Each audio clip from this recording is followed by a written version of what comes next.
என்ன சொன்ன? என்ன ட்ராப் பண்ணிட்டாரா? என் லைஃப்ல விளையாடுறாரா? சாக்ரிஃபைஸ்க்கு மீனிங் தெரியுமாடா உனக்கு? உன் பிசினஸை விட்டுட்டு என் ஷூ தொடச்சு எனக்கு ஜூஸ் போட்டு கொடுத்து 1 மணி நேரமாவது என் பின்னாடி நிக்க முடியுமா உன்னால? 12 வருஷமா அந்த மனுஷன் அவரோட லைஃப, ஃபியூச்சரை எல்லாத்தையும் விட்டுட்டு எனக்காக நின்று இருக்காரு. நான் திட்டுனா தாங்கினாரு, அவமானத்தை பொறுத்துக்கிட்டாரு. நான் சிரிச்சா சிரிப்பாரு, அதுதான் சோகமா இருப்பாரு.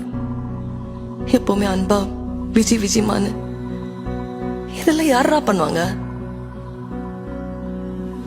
ஒரு பொண்ணு உலகத்துக்கு முன்னாடி எப்படி கெத்தா தைரியமா நிக்கணும்னு சொல்லுவாரு. நான் நிக்கிறேன், அவருக்காக நிக்கிறேன். அதுக்கு என் உயிரே போனாலும் பரவாயில்ல. அப்புறம் என்ன சொன்ன? சேடிஸ்டா?